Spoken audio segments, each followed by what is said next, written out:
Bonjour à tous et bienvenue sur Iris Factice, la chaîne qui prend très au sérieux le fait de sentir bon. Aujourd'hui, pour faire suite à ma vidéo au sujet des parfums qui mettent de bonne humeur, je souhaitais faire un focus avec une vidéo dédiée à la note de cassis. J'adore le cassis. Ce que j'aime beaucoup dans cette note fruitée qui est assez puissante, c'est qu'on ne tombe jamais dans le sucre. Contrairement à tout ce qui va être litchi, framboise, banane, que sais-je, où vous savez que c'est pas vraiment ma tasse de thé, le cassis je le trouve impeccable parce que justement il ne rendra jamais quelque chose de trop gourmand. Par ailleurs, je lui trouve quelque chose de tannique et de vert, d'assez cru en fait, qui est très intéressant. Je trouve que le cassis est une note qui apporte beaucoup de relief, qui fait pétiller aussi les compositions, mais tout en restant noble. En travaillant ce top, j'ai eu la surprise d'apprendre au travers de l'article au sujet du cassis dans le nez numéro 3, qui a été rédigé par Patrice Révillard, que le cassis est une des rares notes fruitées qui est utilisée en tant que telle, c'est-à-dire brute, donc à partir du cassis. Et la matière première utilisée dans les parfums est extraite du bourgeon de cassis, donc d'où effectivement cette impression de crudité et de verdeur.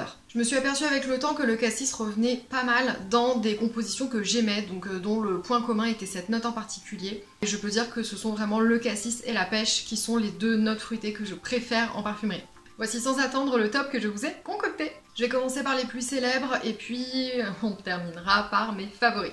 Et on va attaquer avec un Guerlain, si vous le voulez bien. Donc une Aqua Allegoria qui est Pampleloun. Donc une eau fraîche dont le titre est très révélateur, n'est-ce pas? Il n'y a plus beaucoup de suspense. Donc on va retrouver le pamplemousse associé au bourgeon de cassis avec de la bergamote, bien sûr. Un Guerlain sans bergamote n'est pas un Guerlain.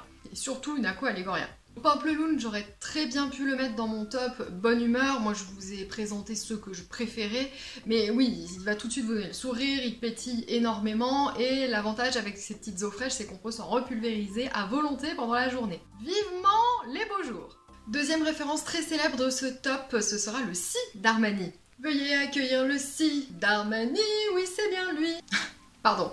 Je vous préviens, aujourd'hui je suis intenable. J'ai été inspirée pour ce top, mais un truc de dingue. Donc petite histoire du Si d'Armani. Quand j'ai découvert le Si d'Armani, je n'ai pas réussi à ne pas l'aimer. C'est-à-dire que voilà, pour moi c'était le grand lancement très consensuel qui allait plaire à tout le monde, qui était complètement dans la lignée des autres gourmands. Et le Si d'Armani fait partie des gourmands qui me plaisent. En même temps, il a tout pour plaire. Le cassis, la rose, avec un petit peu de vanille et de patchouli, donc juste ce qu'il faut pour soutenir tout ça. D'ailleurs, c'est vraiment grâce à celui-ci que j'ai compris définitivement que j'aimais beaucoup le cassis. Parce que, encore une fois, ce blockbuster qui était vraiment un des gourmands de service, je vais pas dire du mal parce que je n'en pense pas, que j'aime quand même, j'ai quand même eu envie de creuser. La création suivante que je souhaite vous présenter, c'est le Saiga, donc du couvent des Minimes.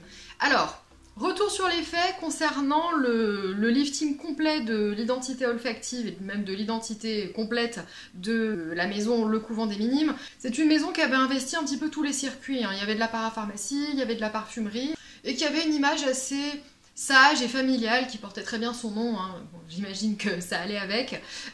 Donc avec l'eau des matines, l'eau bienfaisante, l'eau des familles, etc. Qui étaient d'ailleurs de très jolies compositions, très faciles à porter, des petites eaux comme ça qu'on s'offre à pas cher. Et le lifting n'a pas été mené n'importe comment, n'est-ce pas, puisque c'est Jean-Claude Ellena qui a été choisi donc à la direction artistique olfactive des nouveautés. Il y a 2 ou 3 lignes de jus qui ont été éditées, qui ont été lancées. Globalement, la collection, je la trouve assez réussie, et puis les prix restent tout à fait corrects. Si vous ne connaissez pas Monsieur Jean-Claude Ellena, je vous invite à taper son nom dans Google, et puis je pense que vous en avez pour l'après-midi. C'est un bon départ si vous avez atterri sur cette chaîne parce que vous vous intéressez aux parfums. Donc pour en revenir à ce Saiga, moi il m'a tout de suite plu, hein, il s'est démarqué. Il y en a 3 ou 4 qui m'ont plu dans les nouveautés du couvent des Minimes, je vous en parlerai dans une prochaine vidéo. Moi le Saiga, évidemment j'ai tout de suite flashé, et quand on m'a dit ah bah cassis, ah oui, ok. Donc une compo autour de la rose et du cassis qui est assez consensuelle, assez facile à porter. J'ai rien à dire, il est probable que je me l'offre. À découvrir si vous cherchez votre cassis préféré. Création suivante, c'est une création diptyque, donc qui est l'ombre dans l'eau.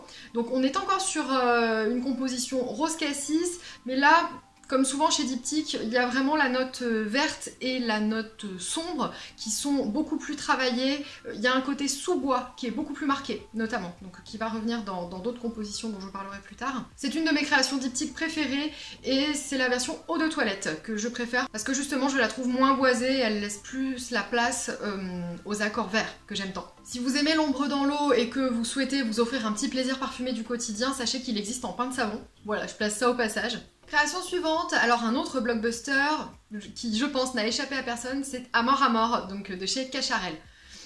Il y a une quinzaine d'années à peu près, c'était complètement impossible de passer à côté de la publicité Amor Amor, donc avec ce flacon qui évoquait une grenade pour te balancer de l'amour.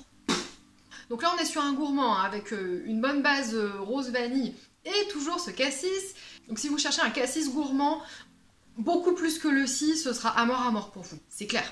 Et Amor Amor, pareil, je n'arrivais pas à ne pas l'aimer. Je sentais que le côté gourmand me plaisait pas trop et que de toute façon il n'était pas pour moi, que je ne l'aurais pas porté. Mais il y avait quelque chose qui me rappelait à ce parfum. Bien évidemment, c'est des années après que j'ai compris pourquoi je n'arrivais pas à ne pas aimer Amor Amor et ce qui pouvait bien m'attirer dans ce parfum.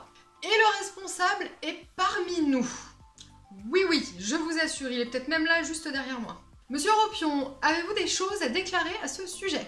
Donc juste pour le petit délire, vous aurez remarqué que mon fond est un petit peu plus garni et différent de d'habitude. Donc là, il n'y a que des créations de Dominique Ropion derrière moi. Vous auriez dû me voir dans mes boîtes à chercher les flacons, les factices, enfin c'était assez drôle. Je vous parlais de Jean-Claude Delena tout à l'heure. Dominique Ropion, on est pas mal en termes de très grands lancements avec une réussite pleine.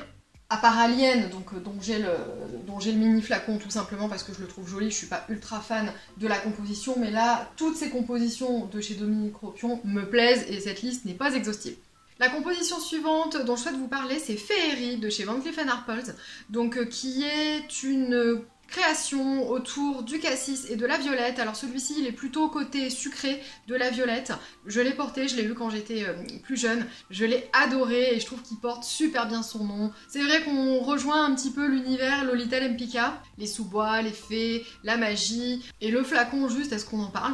Et pareil, pendant que je faisais mes recherches, qui a composé Féerie de Van Cleef & Arpels? Quelle coïncidence! Antoine Maisondieu, donc compositeur notamment de Velvet Orchid de chez Tom Ford. Et toute la série de chez État Libre d'Orange si ça parle à quelqu'un. Le message, je fais une petite pause quand même pour garnir ce top et le rendre, je pense, plus intéressant.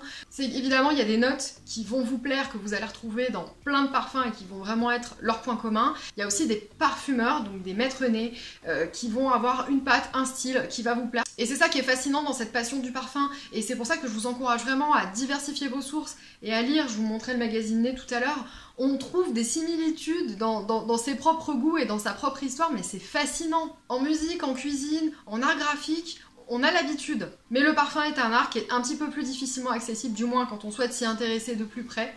Et c'est vraiment ce qui m'a motivée à lancer cette chaîne. C'est beau ce que tu dis. Merci. Je termine avec mes 3 compositions à base de cassis préférées. Le premier est In Love Again, donc de chez Saint Laurent. Une sublime création intemporelle de Monsieur Jean-Claude Delena, qui malheureusement a été massacré en termes de présentation, puisque son flacon a complètement été éliminé, transformé. Pas bien Saint-Laurent. Mais quelle composition magnifique! Lui, j'ai fait sa rencontre en me promenant dans les rayons, hein, en découvrant tous les parfums les uns après les autres, bien, quand je travaillais en parfumerie, et celui-ci, tout de suite, il a accroché mon nez. D'ailleurs, l'accroche-nez, c'est un terme que Monsieur Elena emploie régulièrement. Effectivement, ça a très très bien fonctionné et je ne savais pas du tout que c'était une composition de lui. Comme souvent, il exécute un très beau tour de magie autour du cassis, du litchi, de la rose. C'est un fruité bonne humeur qui va mettre beaucoup de monde d'accord, j'en suis persuadée. Ma deuxième composition préférée avec laquelle vous m'avez vu parfumer le canapé, oui, il est là, et moi-même tout à l'heure, c'est le Cassis Frénésie, donc de chez Roger et Gallet, donc qui est un extrait de Cologne. Alors je reviendrai pas sur le côté un petit peu capillotracté du nom de la collection, mais qui est vraiment un cassis simple et efficace, comme on les aime, qui coûte 3 francs 6 sous, hein. Celui-ci vous le trouvez très facilement en parapharmacie. Il est super facile à porter. La seule chose que je déplore, c'est qu'il n'existe pas, contrairement à ses petits copains de la même collection, en gel douche. Et le tout dernier que je souhaite vous présenter, qui est mon préféré de tous les temps en termes de bonne humeur, je suis très contente parce que ça y est, je l'ai reçu, je l'ai commandé la semaine dernière, c'est Kenzo Le Monde est Beau. Là je trouve qu'on a vraiment le meilleur de Kenzo en flacon. Encore une fois, un parfum oublié, croyez-moi, il vaut le coup. Pas trop sucré, pas trop floral, pas trop vert, pas trop coincé. Le printemps, la bonne humeur, le tout dans une grande élégance. I love you. Merci de rendre le monde plus beau. Sur ces bonnes paroles, j'espère que cette vidéo vous a plu, j'espère que vous avez fait des découvertes. Je souhaite aussi que nous échangions au sujet des vôtres, donc en commentaire. Si vous avez également des histoires à partager autour d'un maître parfumeur ou autour d'une note en particulier ou d'un parfum avec lequel vous avez une relation d'amour-haine, bah, ça m'intéresse aussi, j'adore les papotages parfumés. Je vous remercie de m'avoir regardé et je vous fais plein de poutous parfumés et je vous dis à bientôt dans la prochaine vidéo.